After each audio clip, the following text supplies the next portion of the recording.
Hello everyone, welcome to Gokul coaching centre. Gokul coaching centre के इस video में आपका स्वागत है। इस वीडियो में हम लोग देखेंगे साइंस बायोलॉजी के ऑब्जेक्टिव सवाल। पहला सवाल है, निम्न में से कौन मानव में मादा जनन तंत्र का भाग नहीं है? कौन मानव में मादा जनन तंत्र का भाग नहीं है? अंडाशय, गर्भाशय, शुक्रवाहिका या डिंब वाहिनी। तो आंसर क्या हो जाएगा? आंसर हो जाएगा शुक्रवाहिका। शुक्रवाहिका मादा जनन तंत्र का भाग नहीं है, लेकिन नर जनन तंत्र का भाग है। आगे, पराग कोश में होते हैं बाह्यदल, अंडाशय, अंडप या परागकण। तो पराग कोश में क्या होते हैं? पराग कोश में होते हैं परागकण होते हैं। पराग कोश में परागकण पाए जाते हैं। आगे सवाल है, गतिशील जनन कोशिका को नर युग्मक तथा जिस जनन कोशिका में भोजन का भंडारण संचित होता है उसे क्या कहते हैं? जननांग, उभयलिंगी, परागकण या मादा युग्मक। तो उसे क्या कहते हैं? मादा युग्मक कहते हैं। आगे, एड्स रोग का प्रमुख कारण क्या है? सवाल है कि एड्स रोग का प्रमुख कारण क्या है? असुरक्षित यौन संपर्क, खून की कमी, विटामिन की कमी या पोषण की कमी। तो क्या हो जाएगा?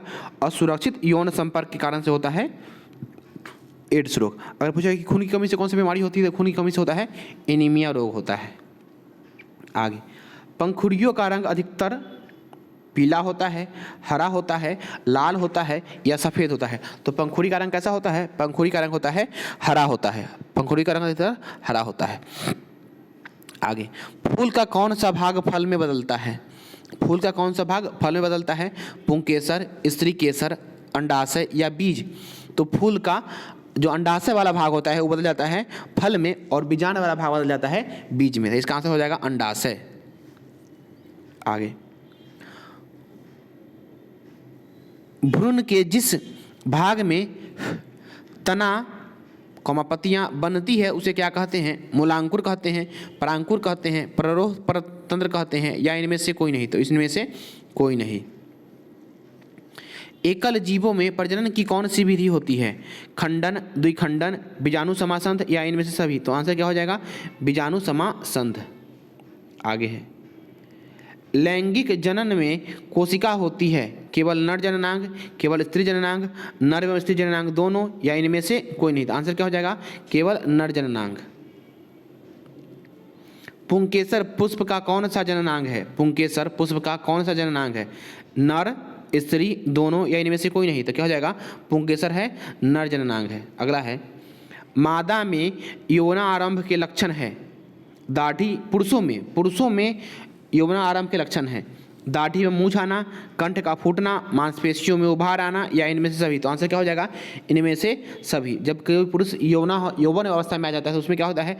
दाढ़ी और मूंछ आने लगता है, कंठ फूटने लगता है, कंठ जो है ये वाला फूटने लगता है, और मांसपेशियों में उसके बॉडी में उभार आना शुरू हो जाता है।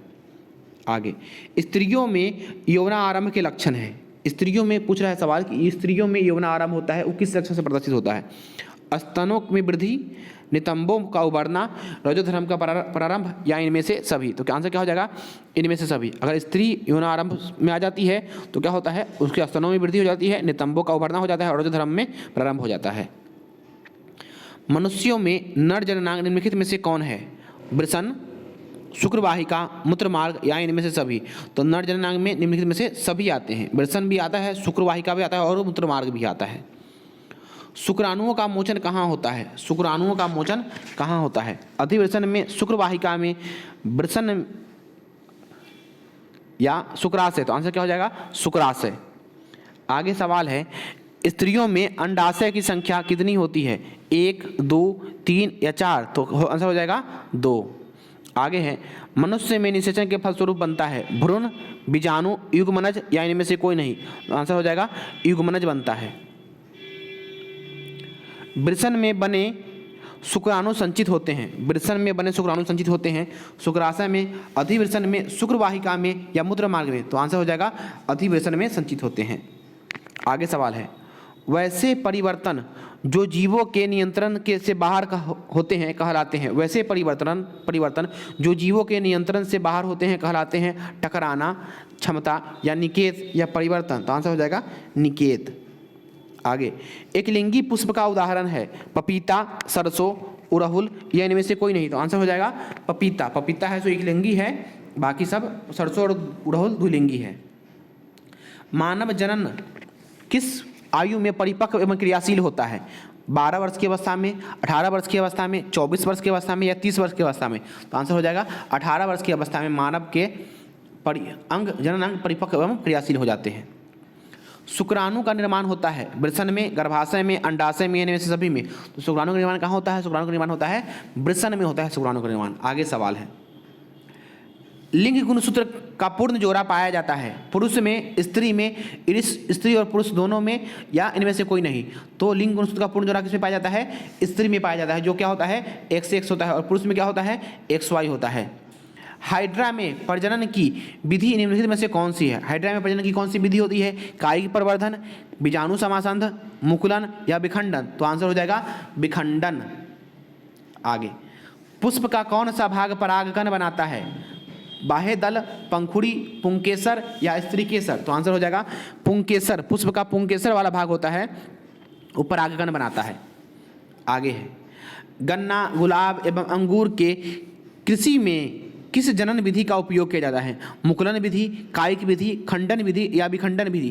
तो आंसर हो जाएगा कायिक विधि।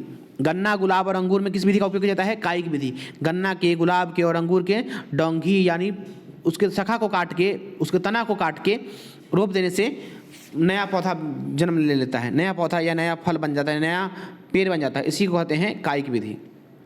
मादा जनन तंत्र में दोनों अंडवाहिकाएं संयुक्त रूप से एक लचीली थैलीनुमा संरचना का निर्माण करती है, जिसे कहते हैं गर्भाशय, ग्रीवा, योनि, इनमें से सभी?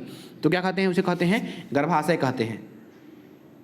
आगे सवाल है, माँ के रुधिर में पोषण मिलता है भ्रूण, माँ के रुधिर से पोषण मिलता है किसको? भ्रूण को, गर्भाशय को, ग्रीवा को, या शुक्राणु को? तो किसको पोषण मिलता है? माँ के रुधिर से मिलता है, भ्रूण को पोषण मिलता है माँ के रुधिर से। आगे सवाल है, मानव मादा में गर्भकाल का समय होता है 9 माह, 12 माह, 10 माह, या 8 माह? तो मानव मादा में क्या होता है? 9 माह का गर्भकाल होता है। आगे, ऋतुस्राव या रजोधर्म का समय होता है 2 से 8 दिन, 3 से 9 दिन, 4 से 10 दिन, या 5 से 11 दिन? तो आंसर हो जाएगा 2 से 8 दिन होता है रजोधर्म का या ऋतुस्राव का समय। आगे, निषेचन क्रिया के पश्चात युग्मनज में क्या बनता है? निषेचन क्रिया के पश्चात युग्मनज में क्या बनता है? बीज, भ्रूण, खून का थक्का, या इनमें से सभी? तो आंसर हो जाएगा भ्रूण। वह प्रक्रम जिसके द्वारा जीव अपने जैसी संतानों की उत्पत्ति करते हैं कहलाता है जनन, डायफ्राम, निषेचन, या भ्रूण? तो आंसर हो जाएगा जनन। अपने जैसा संतान उत्पन्न करना क्या कहलाता है? जनन कहलाता है। जनन कितने प्रकार के होते हैं? तो जनन 2 प्रकार के होते हैं, या 3 प्रकार के, या 4 प्रकार के, या 1 प्रकार के? तो जनन 2 प्रकार के होते हैं, लैंगिक जनन और अलैंगिक जनन। आगे, इनमें से कौन अलैंगिक जनन की विधि है? अलैंगिक जनन की विधि कौन सी है? विखंडन, मुकुलन, बीजाणु जनन, या इनमें से सभी? तो अलैंगिक जनन की विधि कौन है? तीनों है, विखंडन भी है, मुकुलन भी है, बीजाणु जनन भी है। विखंडन किसमें होता है? तो अमीबा में। मुकुलन किसमें होता है? तो ईस्ट में और पैरामीशियम में मुकुलन होता है, और हाइड्रा में भी मुकुलन होता है। किस प्रकार के जनन में जनक के शरीर में कलिका निकलती है? तो मुकुलन में। हाइड्रा का फोटो देखिए, हाइड्रा के फोटो में कलिका निकलता है, विखंडन में नहीं, अपखंडन में नहीं, बीजाणु जनन में नहीं, मुकुलन में। तो आंसर क्या हो जाएगा? मुकुलन। परागकोश में पाए जाते हैं दलपुंज, बाह्य दलपुंज, परागकण, या स्त्री केसर? तो आंसर हो जाएगा परागकण। परागकोश में क्या पाए जाते हैं? परागकण पाए जाते हैं। स्त्री केसर के आधारीय भाग को क्या कहते हैं? स्त्री केसर के आधारीय भाग को कहते हैं वर्तिका, अंडाशय, वर्तिकाग्र, या पुष्पासन? तो स्त्री केसर के आधारीय भाग को कहते हैं अंडाशय कहते हैं। आगे है, पुंकेसर के अग्रभाग को क्या कहते हैं? वर्तिका, परागकोश, वर्तिकान, या परागनली? तो पुंकेसर के अग्रभाग को कहते हैं परागकोश कहते हैं। आगे, निषेचन की क्रिया किस जीव में मुख्यतः होती है? निषेचन की क्रिया किस जीव में मुख्यतः होती है? अमीबा में, ईस्ट में, पुष्पी पादप एवं जंतुओं में, या इनमें से कोई नहीं? तो आंसर क्या हो जाएगा? पुष्पी पादप एवं जंतुओं में निषेचन की क्रिया मुख्यतः होती है। आगे है, निषेचन के फलस्वरूप अंडाशय की दीवारें बनती हैं। अंडाशय की दीवारें बनती है फूल में, फल में, बीज में, या भ्रूण में? तो अंडाशय किसमें बदल जाता है? फल में। और बीजांड किसमें बदल जाता है? बीज में। आगे, बीजांड की दीवारें मोटी होकर क्या बनाती है? बीजांड की दीवारें मोटी होकर बीजावरण बनाती है, बीजावरण यानी बीज का आवरण बनाती है। आगे, निम्नलिखित में से कौन सा भाग केवल पुरुष जननांग में पाया जाता है? केवल पुरुष जननांग में कौन सा भाग पाया जाता है? फेलोपियन नलिका, लेबिया माइनोरा, पुरुष शुक्रवाहिका, परिपक्व पुटक या इनमें से कोई नहीं। तो आंसर क्या हो जाएगा? फैलोपियन नलिका।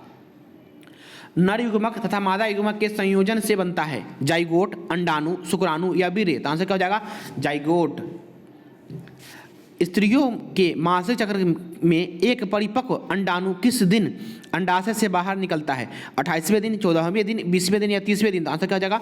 14वें दिन। निम्नलिखित में से कौन लैंगिक जनन संचारित रोग नहीं है?